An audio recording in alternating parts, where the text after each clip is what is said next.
A mis amados hermanos, damos gracias a Dios. Sí, cierto, perdón. Los niños de cuna, hermanos, pueden pasar. ¿Ya?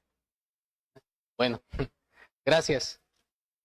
Vamos a continuar, hermanos, donde nos quedamos el domingo pasado, ahí en la carta de Tito, por favor.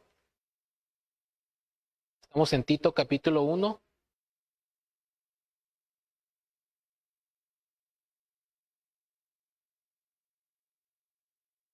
Tito capítulo 1.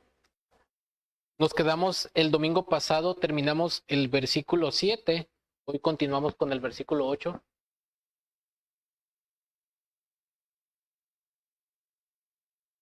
Cuando tengan localizado el texto, hermanos, pueden alzar sus Biblias en señal de que ya lo tienen. Leo para ustedes el versículo 7 y 8. Hoy vamos a ver el 8 con el favor de Dios. Leo para ustedes, porque es necesario que el obispo sea irreprensible como administrador de Dios, no soberbio, no iracundo, no dado al vino, no pendenciero, no codicioso de ganancias deshonestas, sino hospedador, amante de lo bueno, sobrio, justo, santo, dueño de sí mismo. Oremos. Señor amado, venimos delante de ti dándote gracias por esta porción de tu palabra. Rogamos que perdones nuestros pecados, que seas con nosotros en esta exposición, Señor amado, que tu gracia y tu bondad sea con nosotros para comprender el texto y poderlo aplicar a nuestras vidas. Ayúdanos, Señor, y sé con tu pueblo en esta tarde. Te lo pedimos y te damos gracias en el nombre de nuestro Señor Jesucristo. Amén. Recordemos, mis hermanos, solamente voy a mencionar brevemente el contexto. En el versículo 5 miramos acerca de la necesidad de un liderazgo piadoso y de los versículos 6 al 9 estamos viendo las características de un liderazgo piadoso. Eso es lo que estamos viendo. Y en este texto, hermanos, de los versículos 6 al 9, estamos viendo lo que un líder debe ser en 3 áreas de su vida para tener una iglesia saludable. Eso es lo que estamos viendo de los versículos 6 al 9. Lo que un líder debe ser en 3 áreas de su vida para tener una iglesia saludable. En primer lugar, en el versículo 6 vimos que debe ser íntegro en su vida familiar, íntegro en su vida familiar.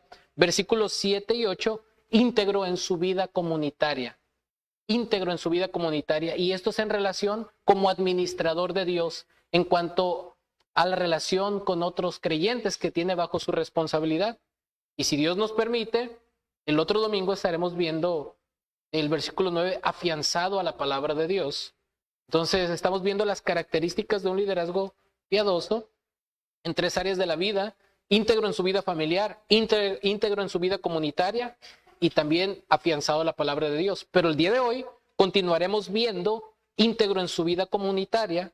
El domingo pasado vimos algunas cualidades negativas, es decir, lo que un líder no debe de ser en cuanto a su relación como administrador de Dios, de los asuntos de Dios en su iglesia. Vimos que no debe de ser soberbio, no debe de ser iracundo, no debe de ser dado al vino, no debe de ser pendenciero, no debe de ser codicioso de ganancias deshonestas. Y en el versículo 8 hay un contraste, hay una conjunción que contrasta el versículo 7, sino, es decir, lo positivo, lo que sí debe de ser, las cualidades que sí debe de tener. Y es lo que estaremos viendo el día de hoy. Entonces, ya vimos, hermanos, con la ayuda del Señor, qué significa ser irreprensible en cuanto a lo que no debe de ser un líder. ¿Cierto? Versículo 7. Ya vimos que la palabra irreprensible encierra todo lo que un líder no debe de ser y sí debe de ser en cuanto a esta área como administrador de Dios. En el versículo 6 vimos irreprensible y luego dice marido de una sola mujer y que tenga hijos creyentes. Eso tiene que ver su integridad en cuanto a su vida familiar. Estamos viendo entonces ahora su integridad en cuanto a su relación en los asuntos de Dios como administrador de Dios, porque es necesario que el obispo sea irreprensible como administrador de Dios, aquel que está puesto para cuidar el rebaño de Dios. Esto es un asunto de Dios. El ministerio pastoral no es simplemente un deseo personal, sino que es un llamado divino para una labor muy grande que es cuidar el rebaño de Cristo, aquellos por quienes Él dio su sangre en la cruz. Vimos que el pastor es un mayordomo, es un siervo entre siervos encargado de cuidar el rebaño, y esto es una labor en conjunto, como lo vimos en el versículo 5. Debe haber una pluralidad de pastores en una iglesia sana. Una iglesia con un solo pastor siempre será una iglesia deficiente. Ahora veremos, mis hermanos, con la ayuda del Señor, el aspecto positivo de lo que un líder debe ser en cuanto a su vida comunitaria, su integridad en cuanto a su vida comunitaria. Dice el versículo 8, sino hospedador, o también se puede traducir como hospitalario. Esta palabra, hermanos, es interesante porque se compone de dos palabras griegas, philos y xenos, filóxenos, que significa que ama a los huéspedes, a los extraños, a los extranjeros. De ahí, por implicación, hospedador. Es decir, que muestra amor por los desconocidos, atendiendo sus necesidades, mostrando cuidado y compasión. Y aquí cito a un comentarista, dice: hospitalario significa dar albergue, alimentar y tratar amablemente a los viajeros que necesitan un lugar donde estar. Los viajeros cristianos, al igual que los judíos, por lo general llevaban cartas de recomendación atestiguando que eran personas de confianza. Cuando dice aquí amante de los extraños, no significa que va pasando alguien en la calle y que lo tienes que dejar entrar a tu casa, ¿no? No se refiere a eso, sino que en el contexto de la iglesia del primer siglo, hermanos, donde las iglesias estaban en casa, miren, aquí cito un diccionario, cito a Everett Harrison, parte de lo que habla de la hospitalidad. La conversión de familias enteras a la fe está íntimamente relacionada con la recepción de los siervos de Dios en los hogares. Sin la extensión de la hospitalidad, la iglesia local no podía funcionar, porque la iglesia en la casa fue la norma de los primeros siglos. ¿Por qué era tan importante esta característica, hermanos, de la hospitalidad para un pastor? Porque recuerden que la mayoría de las iglesias en este tiempo se reunían en casas de los hermanos, ¿sí? Y era importante que ellos mostraran hospitalidad y amor hacia aquellos que estaban haciendo la obra del Señor. ¿Recuerdan en Tercera de Juan de un hombre que tenía secuestrada la iglesia y que no quería recibir a algunos hermanos y los expulsaba, llamado Diótrefes? Eso es la antítesis de lo que vemos de la hospitalidad. Un siervo de Dios debía ser receptor de otros siervos de Dios y de aquellos que estaban predicando el evangelio para que la obra pudiera llevarse a cabo. Y tenemos la teología de la hospitalidad desde el Antiguo Testamento y en el Nuevo Testamento. Vemos, por ejemplo, en el caso de Abraham. Hermanos, miren, en la cultura judía estaba muy marcado lo que es la hospitalidad, esa cultura de ser amables con los extranjeros. Hermanos, lo vemos desde el mismo comienzo con los patriarcas. Por ejemplo, en Génesis 18 con Abraham. Voy a leer versículos del 1 al 8. Escuchen Génesis 18. Después le apareció Jehová en el encinar de Mamre, estando él sentado a la puerta de su tienda en el calor del día, y alzó sus ojos y miró, y aquí 3 varones que estaban junto a él, y cuando los vio, salió corriendo de la puerta de su tienda a recibirlos, y se postró en tierra, y dijo: Señor, si ahora he hallado gracia en tus ojos, te ruego que no pases de tu siervo, que se traiga ahora un poco de agua y lavad vuestros pies y recostaos debajo de un árbol. Y traeré un bocado de pan y sustentad vuestro corazón y después pasaréis, pues por eso habéis pasado cerca de vuestro siervo. Y ellos dijeron: haz así como has dicho. Entonces Abraham fue deprisa a la tienda a Sara y le dijo: toma pronto 3 medidas de flor de harina y amasa y haz panes cocidos debajo del rescoldo. Y corrió Abraham a las vacas y tomó un becerro tierno y bueno y lo dio al criado, y éste se dio prisa a prepararlo. Tomó también mantequilla y leche y el becerro que había preparado y lo puso delante de ellos, y él se estuvo con ellos debajo del árbol y comieron. Bueno, esta escena, hermanos, el contexto de eso son los ángeles enviados del Señor que iban a anunciar la destrucción de Sodoma y Gomorra. Pero obviamente al inicio, Abraham, ¿cuál fue la reacción natural? Mostrar la hospitalidad. Incluso el autor de Hebreos nos dice que algunos sin saberlo hospedaron ángeles, ¿no? Hermanos, vemos aquí también un principio de esa hospitalidad con Lot, los ángeles enviados a anunciarle la destrucción de Sodoma y Gomorra en el capítulo 19. Chequen los versículos del 1 al 3 de Génesis 19. Llegaron pues los dos ángeles a Sodoma a la caída de la tarde, y Lot estaba sentado a la puerta de Sodoma, y viéndolos Lot se levantó a recibirlos y se inclinó hacia el suelo y dijo: ahora, mis señores, os ruego que vengáis a casa de vuestro siervo y os hospedéis y lavaréis vuestros pies, y por la mañana os levantaréis y seguiréis vuestro camino. Y ellos respondieron: no, que en la calle nos quedaremos esta noche. Mas él porfirió con ellos mucho, y fueron con él y entraron en su casa, y les hizo banquete, coció panes sin levadura, y comieron. Afortunadamente, lo único que quiero mostrar de estas historias, hermanos, es el principio de la hospitalidad. Lo que sigue adelante es un poco triste, ¿no? Cómo se agolpó la gente de la ciudad, y las peticiones que estaban haciendo era algo terrible, ¿no? El pecado y la corrupción de esa ciudad había llegado al colmo de Dios. Pero mi punto es mostrar cómo Abraham, cómo su sobrino Lot tenían ya eso de la hospitalidad, ese principio. Incluso en la época de la ley de Dios protegía a los extranjeros. Por ejemplo, podemos ver en Levítico 19:33, podemos ver en Levítico 19:33 y 34 lo que dice la ley. Como a un natural de vosotros, bueno, el 33, cuando el extranjero morare con vosotros en vuestra tierra, no le oprimiréis. Como a un natural de vosotros tendréis al extranjero que mora entre vosotros, y fíjese lo que dice: y lo amarás como a ti mismo. ¿Cuál es la razón? Porque extranjeros fuisteis en la tierra de Egipto, yo Jehová vuestro Dios. ¿Por qué los judíos tenían que tener bien en claro este principio de la hospitalidad? Porque ellos mismos habían sido maltratados en la tierra de Egipto y sabían lo que es estar en una tierra extraña y recibir un maltrato. Entonces Dios quería que ellos mostraran la compasión divina y dieran a conocer el carácter de Dios, el amor manifestado a través de la hospitalidad. Vemos, por ejemplo, que una de las virtudes de Job, un hombre íntegro, un hombre de quien Dios dijo: ¿no has visto a mi siervo Job, que no hay ninguno como él? Le dijo a Satanás, ¿recuerdan?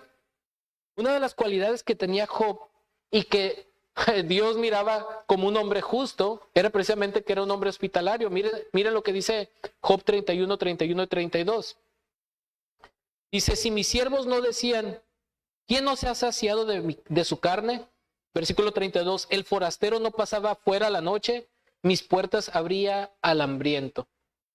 Hasta ahorita nos podemos dar cuenta que el asunto de la hospitalidad es un asunto que era importante para Dios y que quería que su pueblo reflejara esta característica. ¿Por qué?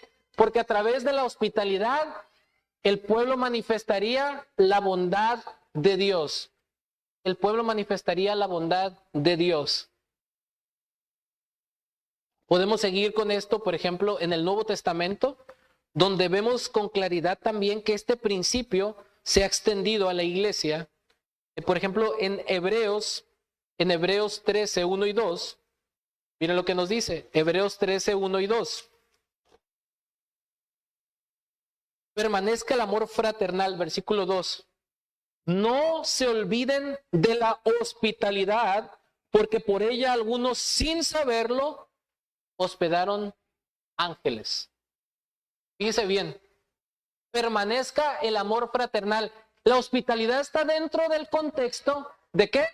Del amor fraternal. La hospitalidad es una manifestación del carácter amoroso de Dios a través de su pueblo. ¿Se fijan esto? ¿Por qué es tan importante que un siervo de Dios manifestara esta cualidad, donde la iglesia dependía gran parte de predicadores itinerantes que iban de un lado a otro y que la iglesia se iba expandiendo y creciendo? ¿Se fijan esto, hermanos? ¿Por qué era tan importante que un siervo de Dios no fuera como Diótrefes y tuviera secuestrar a la iglesia y decía, tú no, tú sí, porque tú eres de mi clan?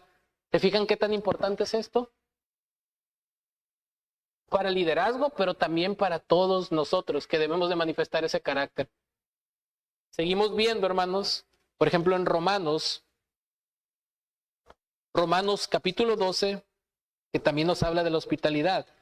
Romanos capítulo 12, versículos 12 y 13, mira lo que nos dice. Gozaos en la esperanza, sufridos en la tribulación, gozosos en la esperanza, sufridos en la tribulación, constantes a la oración, versículo 13, compartiendo para las necesidades de los santos, fíjese lo que dice, practicando la hospitalidad. Y esto se nos manda ¿a quién? No solo a los pastores, a todos los creyentes. Primera de Pedro 4:9, que nos habla en un contexto también de persecución, se nos habla cómo debemos de mostrar esta hospitalidad. Mire, Primera de Pedro 4:9. Dice, hospedaos los unos a los otros sin murmuraciones. Hermanos, este asunto de la hospitalidad implica que no debemos de ser individualistas, egoístas, ni desconsiderados con las necesidades de nuestros hermanos. Por el contrario, debemos demostrar el amor y la atención a aquellos que lo necesitan y mayormente en el contexto de la familia en la fe. Para que Pablo, inspirado por el Espíritu Santo, lo haya puesto como un requisito, se entiende, recordando el contexto de esta isla, ¿cómo eran los cretenses?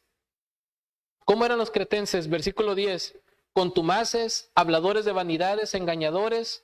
Incluso uno de ellos, su propio profeta, dijo, los cretenses siempre mentirosos, malas bestias, glotones, ociosos. Este era el testimonio de los falsos maestros. En contraste con los falsos maestros, un verdadero siervo de Dios debía mostrar un carácter que reflejara a Cristo en todas las áreas. Y la hospitalidad era importante también para la expansión y la preservación de las comunidades de las iglesias locales que por lo regular se reunían en hogares. ¿Se fijan? Pero eso no significa que este principio no tenga nada que ver con nosotros hoy, hermanos. Va a llegar algún momento en el cual alguno de nosotros tendremos que manifestar hospitalidad a algunos de nuestros hermanos en la fe, aunque no sean de nuestra iglesia local, y tenemos que hacerlo con amor, con humildad, con esmero. Es triste, hermanos, es triste cuando manifestamos una indiferencia, hermanos, y todo lo que el Señor nos ha bendecido y nos ha dado, lo usamos individualistamente para nosotros y nunca pensamos en los demás. Esto para mí, para mí, para mí. Y yo soy un pastor ermitaño, a mí no me gusta que me visiten, ¿no? Mi casa nomás es mía y mía y mía y para mí no. No hay en mi mentalidad más que yo. Esto no debe de caracterizar a un siervo de Dios, hermanos. Ni a ningún cristiano, hermanos. ¿Se fijan? Porque es un llamado para todos. Todos debemos de ser irreprensibles. Piénsalo, hermanos, en implicaciones prácticas de esto. ¿Cuántas veces ha abierto su hogar? No digamos para hospedar a una familia entera una semana, no. ¿A cuántos hermanos le ha abierto su casa?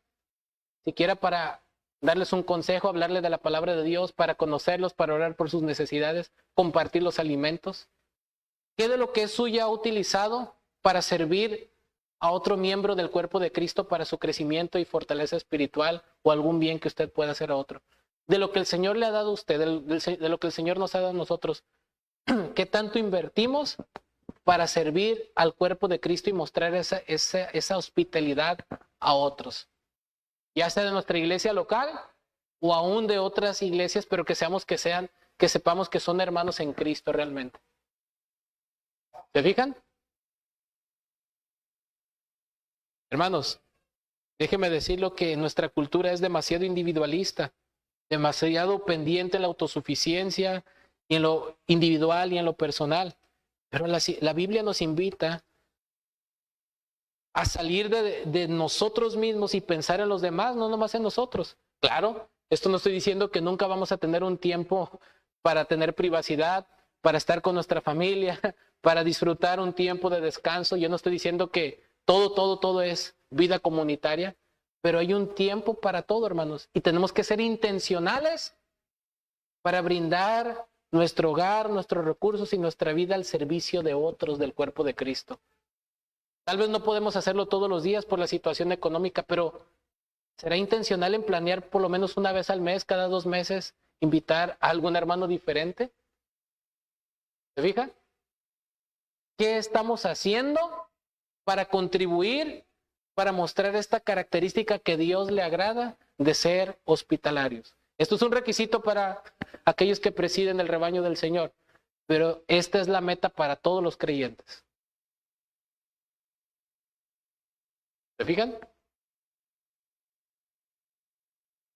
¿Qué implicaciones tiene esta para el liderazgo, hermanos?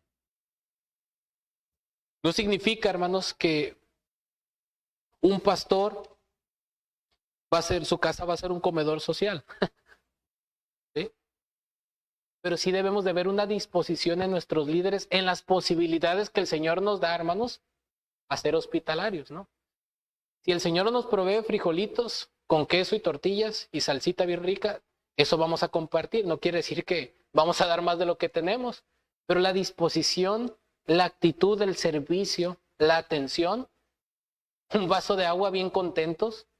No es en sí, hermanos, las cosas materiales, porque hay quienes podrán tener más posibilidades que otros tendremos menos, pero la satisfacción y el contentamiento y el deseo y la disposición de servir a otros, de compartir con otros, de mostrar atención a otros, debe de ser algo característico de nosotros, hermanos, y en especial del liderazgo. En otras palabras, no debe de haber egoísmo entre nosotros, hermanos. Y repito, esto no significa que los pastores no tengan vida, ¿no? Que vamos a poder ir a cualquier hora del día a las 3 de la mañana. Me siento solo, quiero platicar. El pastor también tiene familia, también duerme. O sea, también entendemos que hay un límite en todas las cosas, ¿cierto?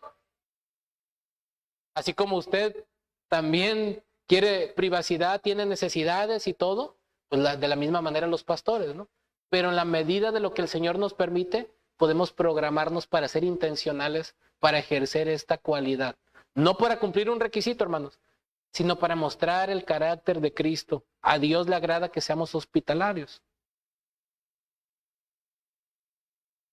Pregúntese, cuando va a haber visitas, ¿somos de los que nos ponemos de mal humor porque no nos gusta tener visitas? Ay, no, y luego ya viene ese hermano que come mucho. No vaya a hacerle como cuenta la leyenda que una vez invitaron a una familia, a un pastor, y compraron como 3 kilos de harina, 3 kilos de tortillas de maíz. Y ya que el pastor se llenó de tortillas de maíz, al último sacó, aquí tenía de harina, ¿no gusta una? Obviamente eso es una historia ficticia, pero que puede revelar realidades y susceptibilidades, hermanos. El punto es este. Si lo vamos a hacer, como dice Pedro, sin murmuraciones, con alegría, en la medida de nuestras posibilidades, ¿no? Tampoco estoy diciendo que vas a dejar de comer a tu familia, que te vas a privar de lo más básico. Es que el pastor dijo que tengo que ser hospitalario y esta semana voy a invitar a 15 hermanos. No, hermanos. Yo creo que tenemos, gracias a Dios, entendimiento, ¿no? Razonamiento, sentido común, discernimiento. En la medida de nuestra... Así como somos intencionales, hermanos, si quieres un carrito mejor o algo, te quedas tiempo extra, ahorras un poquito y dices, ya que podamos, vamos a ir a hacer esto. Yo creo que también podemos ser intencionales y prepararnos con tiempo y ahorrar y ser intencionales y decir, vamos a juntar esto porque queremos en un futuro compartir. Ese es el punto, que tenemos que ser buenos administradores y evaluar las prioridades, pero que sepamos que el ser hospitalarios sí es una prioridad también, hermanos. Tenemos que mostrar ese amor los unos a los otros. No tenemos que ser indiferentes a las necesidades de los unos de los otros. Ese es el punto. Y el liderazgo se nos exige poner el ejemplo. Ese es el punto. Y aquí vemos que es un requisito, que no es una opción para aquellos que anhelan cuidar el rebaño de Dios. Pero vuelvo a repetir, hermanos, no porque no sea una opción, tampoco se aprovechen. Hay un balance para todas las cosas, ¿de acuerdo? Es una característica positiva, ser hospitalario, hospedador. ¿Qué más sigue diciendo el texto? Amante de lo bueno. Amante de lo bueno. Esta palabra, hermanos, significa promotor de la virtud, que anhela el bien o lo bueno. Se compone de 2 palabras griegas, philos y agathos. Philagathos que significa amante de lo bueno. Significa, hermanos, miren, cuando dice que ama, amante de lo bueno, no que ama las cosas buenas en cuestión de lo material, sino que es promotor de la virtud porque ama la compasión debido a la bondad que ha experimentado de Cristo. Es muy importante que un líder muestre esto en contraste con un mundo perverso y en contraste con los falsos maestros. Vuelvo a repetir, ¿en qué se complacen, en qué se deleitan aquellos que no son regenerados? Que sus corazones están anhelando cosas pecaminosas. Mira el versículo 10 al 12 nuevamente para que mire el contraste. Porque hay aún muchos contumaces, dice, habladores de vanidades, engañadores, mayormente los de la circuncisión, a los cuales es preciso tapar la boca, trastornan casas enteras, enseñan por ganancia deshonesta lo que no conviene. Uno de ellos, su propio profeta, dijo: los cretenses siempre mentirosos, malas bestias, glotones, ociosos. ¿Qué estaban pensando? ¿A quién voy a estafar? ¿De quién voy a vivir? ¿A quién voy a engañar o a quién voy a distorsionar? O sea, la mente de un falso maestro siempre está atenta y dispuesta a ver qué provecho o beneficio va a sacar de otros, cómo engañarlos, cómo ser un buen actor para que piensen que es un cristiano piadoso y un buen líder, pero su propósito es engañar, distorsionar, torcer, pervertir. ¿Se fijan? Es amante de lo impío, de aquello que no es de acuerdo a la virtud, pero en contraste, un líder debe ser amante del bien, amante de la bondad. Y como es una palabra, hermanos, que es única en el Nuevo Testamento, o sea que no hay más casos de esta palabra compuesta en el Nuevo Testamento, es difícil llegar a una interpretación precisa, pero por otros conceptos, principios que vemos paralelos en el Nuevo Testamento. Por ejemplo, vemos en Filipenses 4, 8 al 9, que se nos invita a todos los cristianos, hermanos, a todos los cristianos, no solamente a los pastores, pensar en lo bueno, la virtud. Mira lo que dice Filipenses 4, 8 y 9. Dice: por lo demás, hermanos, todo lo que es verdadero, miren, todo lo que es verdadero, todo lo honesto, todo lo justo, todo lo puro, todo lo amable, todo lo que es de buen nombre, si hay virtud alguna, si algo digno de alabanza, en esto pensad. Lo que aprendisteis y recibisteis y oísteis y visteis en mí, esto haced y el Dios de paz estará con vosotros. ¿Cuál es el principio aquí, hermanos? Todo aquello que sea coherente con el carácter bondadoso de Dios, en todo aquello que haya virtud. Es decir, no nos vamos a deleitar en pláticas que no edifican. No nos vamos a deleitar en situaciones injustas que no glorifican al Señor. ¿En qué va a tener su contentamiento y su gozo, su mente y su corazón una persona así? En todo aquello que refleja el carácter de Dios, que glorifica a Dios, en algo que hay virtud, en algo que manifiesta bondad, en algo que se amolda al carácter de Dios. Sean pláticas, sean pensamientos, sean conversaciones, sean acciones, sean relaciones. Siempre está buscando aquello que agrada a Dios y que manifiesta virtud y bondad. Hermanos, es muy importante que un líder anhele, ame lo bueno. En lugar de que su corazón esté pensando en cómo va a engañar, en cómo va a sacar provecho, en cómo va a hacer algo malo, que su corazón se esté deleitando y esté viendo lo que Dios está haciendo en otros, cómo va a hacer el bien, y hasta se goza y se deleita pensando en lo bueno, no en lo malo. Antes, cuando no conocíamos al Señor, tal vez estábamos pensando lo que íbamos a hacer mañana de pecado y hasta nos gozábamos, ¿verdad? Ahora nosotros nos estamos deleitando en ver la bondad de Dios y cómo esa bondad va a ser manifiesta. Y cuando hay oportunidad de hacer el bien, aprovecharla con todo el corazón, porque deseamos que Cristo sea manifestado y glorificado en todo lo que hacemos. Y solamente está pensando en aquello que va a dar gloria a Dios. Un ejemplo: una discusión con un vecino inconsciente, te tira la basura. Si nuestra mente es carnal, va a estar enfocada en cómo vamos a pelear, qué verdades le vamos a decir. Pero si nuestra mente está enfocada en todo lo virtuoso, es cómo voy a mostrar la compasión y el amor de Cristo hacia este vecino difícil para que vea que Cristo, así como Cristo me perdonó, yo voy a mostrar paciencia, bondad, y voy a saber qué palabras usar y decir sin ser ofensivo o grosero, para que Dios, pues esto es una oportunidad para que Cristo sea manifestado, ¿no? ¿Tienes un jefe difícil ahí en tu trabajo? ¿Cómo vas a manifestar el carácter que glorifica a Dios siendo sumiso, obviamente dentro de los respectivos límites bíblicos, y mostrando humildad, sumisión, mansedumbre, gozo, paciencia, benignidad, paz, para que vean el carácter de Cristo? Veo una oportunidad en todo para crecer en gracia, para glorificar a Dios, para que en todo ámbito Dios sea el centro de sus pensamientos y de las acciones, y en todo ve la oportunidad para que se manifieste bondad, el bien, amante de lo bueno. En todas las cosas, hermanos, aún en aquellas cosas tristes y oscuras que pasan, y estamos en Cristo, hay oportunidad de mostrar bondad. ¿Se fijan? En eso debemos de pensar.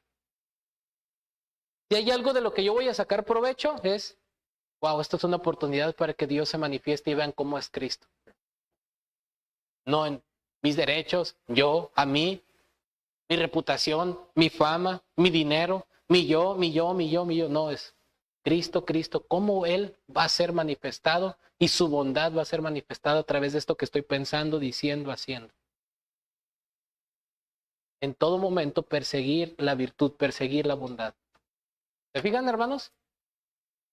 Todo lo de esto, todo lo puro, todo lo bueno.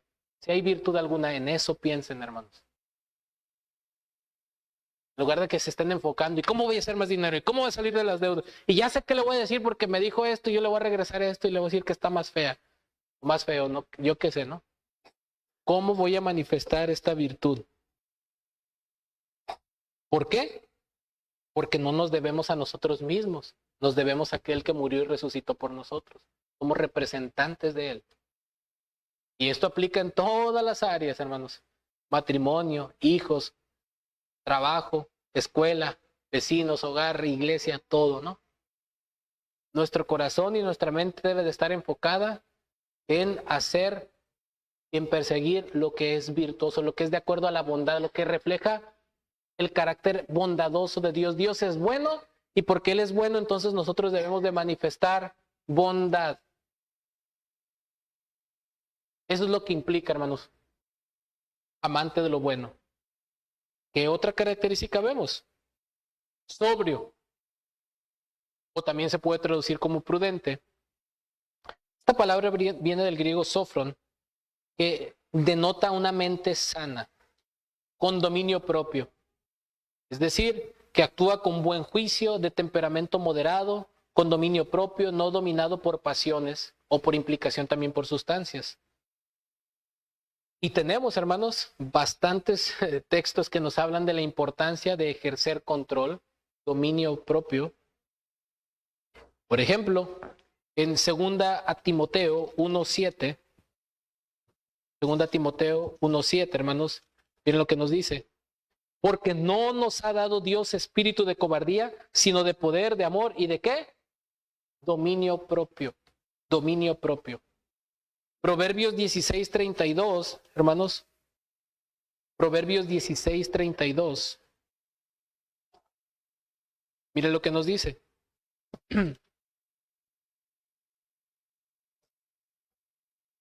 Mejor es el que tarda en enojarse que el fuerte, y el que toma control y se adueña de su espíritu que el que toma una ciudad. Piensen en esto, hermanos. 15 doctorados, 30 ingenierías y un montón de logros, pero no sabes controlar tu carácter, tu enojo. Más vale el que sabe controlarse a sí mismo que el que tiene muchos logros humanos. ¿Se fijan? Porque de hecho alguien que le da rienda suelta a sus pasiones, según la palabra de Dios, es necio. Alguien que no sabe dominarse a sí mismo y que no sabe controlar sus pasiones, la Biblia nos enseña que es necio. Somos necios, hermanos, cuando no dominamos nuestras pasiones. Proverbios 25:28. Proverbios 25:28.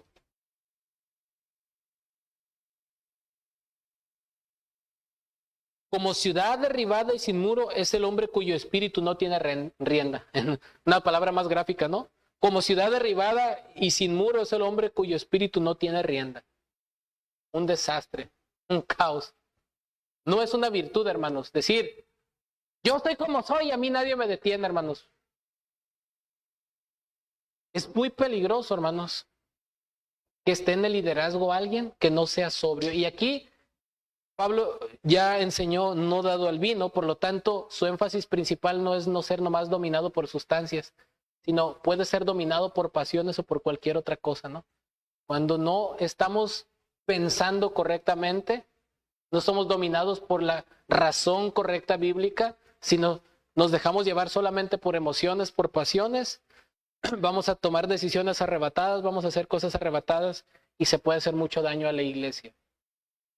Es muy peligroso, hermanos. Todo cristiano es llamado a añadir a su carácter dominio propio. Segunda de Pedro, que nos habla de estas cualidades, miren lo que nos dice. Segunda de Pedro 1, 5 al 7. Miren lo que nos dice Pedro. Segunda de Pedro 1, del 5 al 7. Dice, ustedes también poniendo toda diligencia por esto mismo, y dicen, añadan a su fe virtud, a la virtud conocimiento, al conocimiento, ¿qué dice? Dominio propio, al dominio propio paciencia y a la paciencia piedad. Todo cristiano somos llamados a añadir a nuestro carácter dominio propio. Esa debe ser la meta de todo pastor, tal como Pablo lo dijo y lo hizo en 1 Corintios 9, 27. Miren el ejemplo de Pablo. Cómo él estaba consciente de esta necesidad y miren las palabras tan fuertes que él dice. Versículo 26. Así que yo de esta manera corro, no como a la aventura. De esta manera peleo, no como quien golpea al aire, sino que golpeo mi cuerpo y lo pongo en servidumbre, no sea que habiendo sido heraldo para otros, yo mismo venga a ser eliminado, ¿no? Aquí no habla de pérdida de la salvación, sino habla de la pérdida del ministerio y de las bendiciones que Dios nos quiere usar, hermanos. Pudiéramos llegar a descalificarnos a nosotros mismos si no sabemos dominar nuestras pasiones. Y esto es un llamado para todos, hermanos. No solamente para Pablo. ¿Se fijan? No, perdón, no solamente para Pablo, no solamente para los pastores. Sigue diciendo el texto en el versículo 8. Ya vimos hospedador, ya vimos amante de lo bueno, ya vimos sobrio. Ahora siguiente característica, justo. Justo. Del griego dikaios. Quiere decir recto, honrado, es decir, que está en concordancia con los estatutos de Dios. En el Nuevo Testamento denota rectitud, un estado de ser recto, de conducta recta, ya sea que se juzgue en base a normas divinas o humanas de lo que es recto. Miren, hermanos, un ejemplo donde encontramos, por ejemplo, esta palabra es en Mateo 1:19, hablando del carácter de José, cuando se enteró que María estaba embarazada. Miren lo que dice el versículo 19. Bueno, voy a leer desde el versículo 18 para que tengamos una idea. El nacimiento de Jesucristo fue así. Estando desposada María, su madre, con José, antes que se juntasen, se halló que había concebido del Espíritu Santo. Y como es obvio, como es lógico, él no sabía que esto era una obra divina, pensó que su esposa, su prometida, que ya estaba desposada con ella, le había sido infiel. Versículo 19. Hubo un dilema interno en él. José, su marido, como era justo, pero al mismo tiempo no quería infamarla, quiso divorciarse de ella secretamente. Quiso dejarla secretamente. Esa palabra dejarla es la misma palabra que se traduce en divorcio. Porque en el desposorio ya era un compromiso que casi todo, solo el divorcio podía deshacer. Entonces, ¿cuál era el dilema de él? Era un hombre justo y sabía que no podía pasar por alto si ella le había sido infiel y casarse como si nada, pero por el otro lado no quería infamarla, no quería dañar su reputación. Y recuerdan lo que el Señor dice en Mateo 5, que todo aquel que se casa con la divorciada comete adulterio salvo por causa de porneia, de fornicación. Bueno, José sabía que en la etapa del desposorio ese compromiso podía deshacerse sin quebrantar ese principio, como lo vimos en Mateo 5. Y él quería ser justo, dejándola, abandonándola secretamente. Pero él era temeroso de las normas de Dios y quería pegarse a la palabra de Dios, a la ley de Dios. Su carácter demostraba que él estaba dispuesto a hacer lo correcto. Bueno, ya vemos en el contexto más adelante que el ángel le dice que no la abandone, que es obra del Espíritu Santo, y bueno, sabemos el desenlace, ¿no? Pero el principio ese, de ser justo. Podemos ver, hermanos, que ser justo implica también, por ejemplo, Deuteronomio 1:17, no mostrar parcialidad. Un líder es muy importante no mostrar parcialidad. Aquí no hay, por decirlo así, preferencias de que, como tú eres mi amigo, a ti sí para ti no aplica la ley, para ti sí. Deuteronomio 1:17 dice así: no hagáis distinción de persona en el juicio, así al pequeño como al grande oiréis, no tendréis temor de ninguno, porque el juicio es de Dios, y la causa que os fuere difícil la traeréis a mí, y yo la oiré. En otras palabras, no seas parcial. El fundamento para ser justo, hermanos, es el carácter de Dios. Mira lo que dice Deuteronomio 32:4, Deuteronomio 32:4, hablando de Dios. Él es la roca cuya obra es perfecta, porque todos sus caminos son rectitud. Dios de verdad y sin ninguna iniquidad en él. Fíjese lo que dice. Él es justo y recto. ¿Cómo es Dios? Justo y recto. El fundamento de ser justo es el carácter mismo de Dios. Él es justo, por eso Él ama todo aquello que es conforme a su carácter. Es justo, primeramente, hermanos, obviamente, aquel que ha sido justificado por la fe. Hermanos, ojo, aquí no está enseñando el texto que alguien pueda ser salvo por su propia justicia o por obedecer la ley, sino que una persona que obedece la norma divina está demostrando la justificación que ya obtuvo por medio de su fe en Cristo. Romanos 1:17, ¿no? El justo por la fe vivirá. Romanos 5:1, justificados pues por la fe tenemos paz para con Dios por medio de nuestro Señor Jesucristo. Segunda los Corintios 5:21, al que no conoció pecado, por nosotros lo hizo pecado, para que nosotros fuésemos hechos justicia de Dios en él. Esa justicia Dios la otorga por la fe en base a la obra de Cristo. No es porque nosotros la obtengamos por nuestros propios méritos o medios. Es por gracia. Efesios 2:8-9. Porque por gracia sois salvos por medio de la fe. Y esto no de vosotros, pues es don de Dios, no por obras para que nadie se gloríe. Pero el versículo dice que fuimos creados para buenas obras, las cuales Dios preparó de antemano para que anduviésemos en ellas. Esa justicia demuestra que ya hemos sido justificados por la fe de una manera práctica.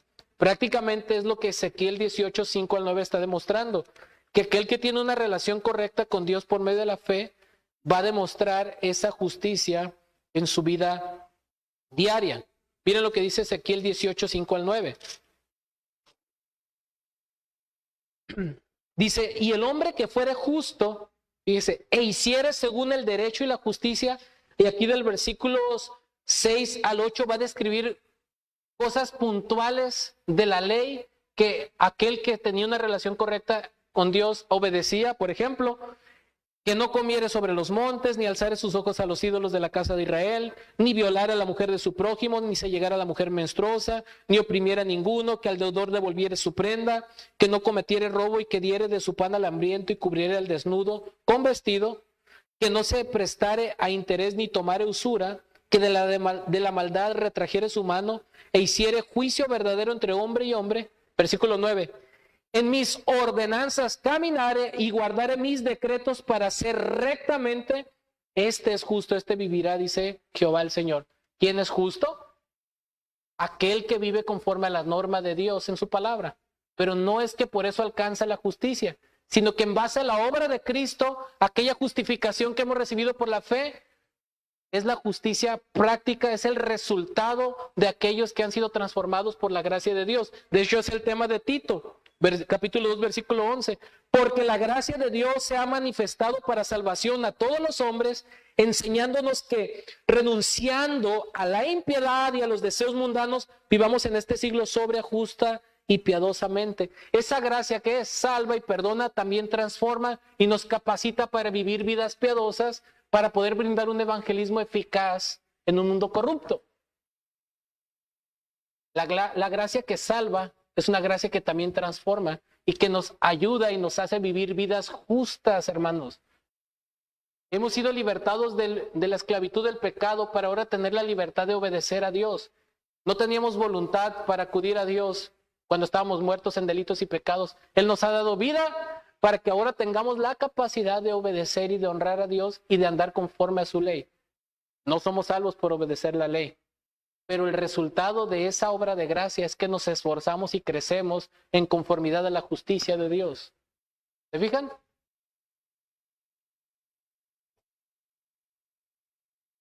Y un líder, hermanos, debe ser justo, debe ser imparcial, debe apegarse a las normas divinas conforme a la palabra de Dios y no dejarse llevar por las modas, las ideologías, las filosofías, la presión social, sino que debe ser fiel a lo establecido por Dios, a la palabra de Dios.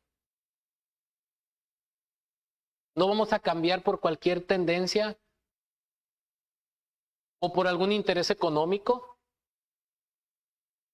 Debe de ser totalmente imparcial en sus juicios y apegado a la palabra de Dios, a los principios que nos rigen conforme a la Biblia. Justo. Y eso es un llamado para todos. Sigue diciendo el texto.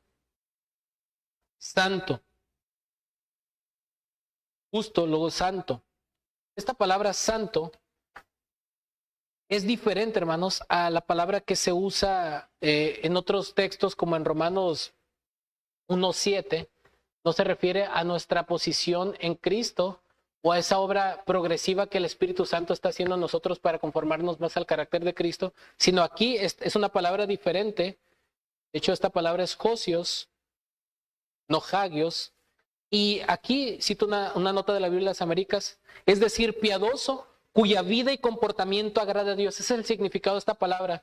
Quiere decir piadoso, cuya vida y comportamiento agrada a Dios. Esta palabra en griego aparece solo 8 veces en el Nuevo Testamento y es diferente a la que normalmente se traduce como santo, como les explicaba. Pero ¿cuál es el significado, el sentido de esta palabra aquí, santo?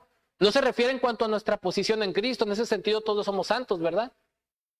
No se refiere a esa obra que el Espíritu Santo está haciendo continuamente en nosotros. Aquí se refiere en cuanto a la vida del líder, que debe de ser piadoso. Se relaciona con la pureza y la contaminación, esta palabra, hermanos.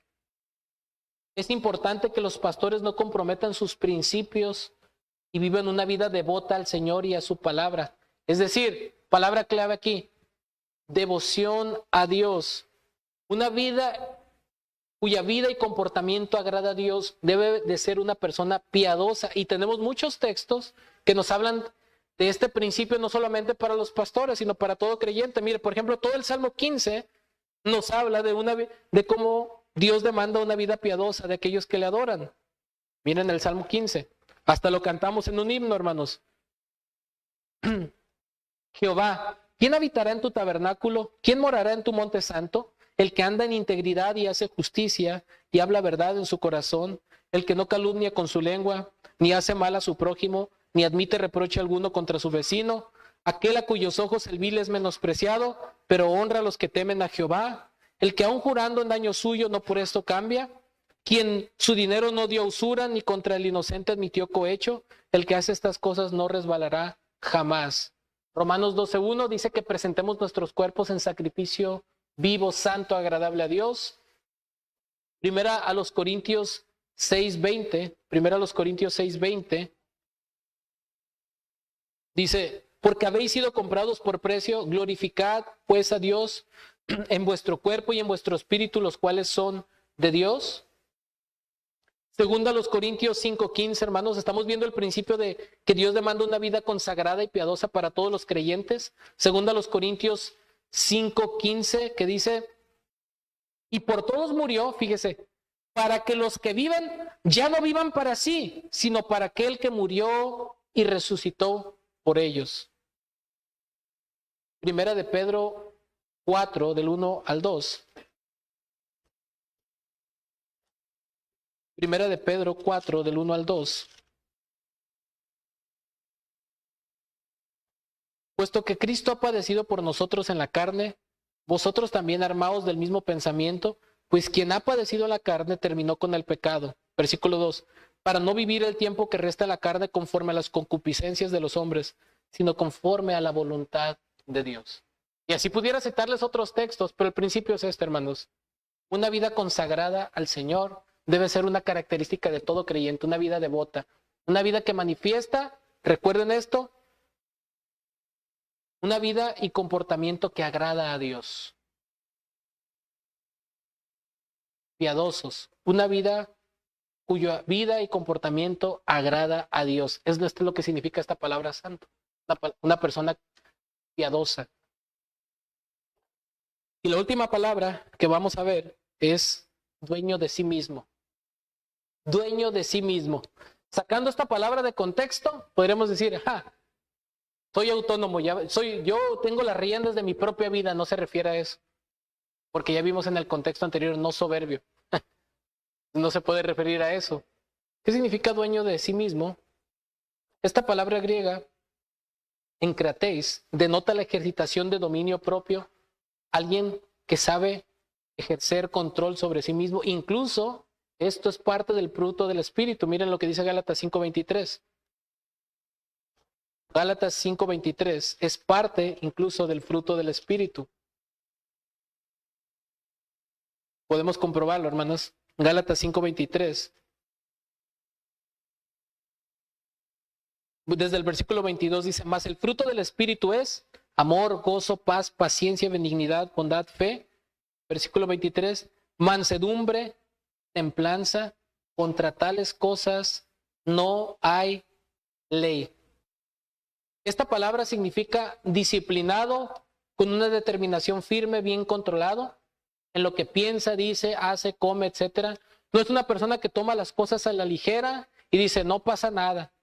Es alguien que ha aprendido a domar la bestia que lleva dentro, a controlar sus impulsos y deseos para conducirse correctamente delante de Dios y de los demás.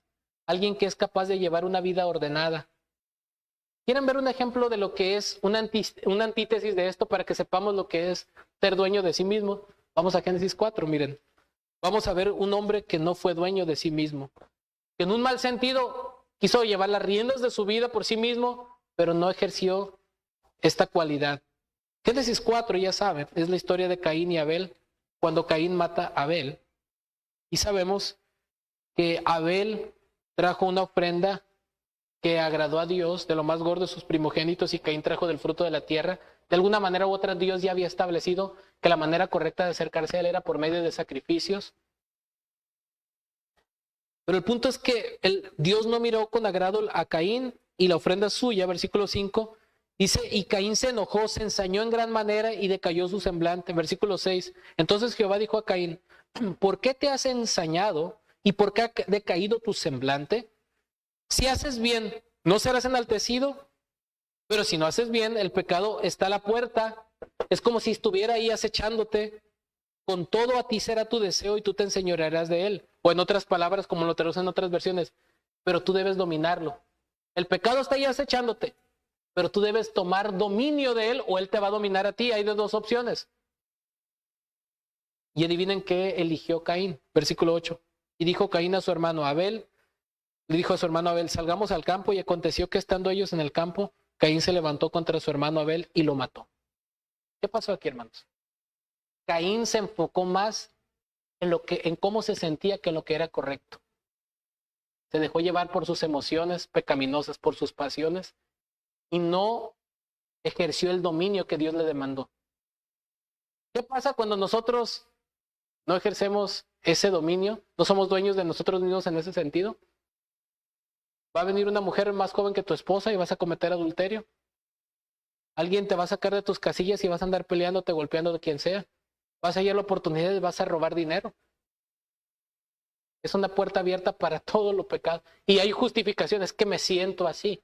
Si tú te enfocas más en lo que sientes que en lo que es correcto, te va a llevar a lo que llevó a Caín, al pecado. Pero nosotros debemos dominar el pecado. Nosotros andamos por fe y no por vista, y no por emociones totalmente.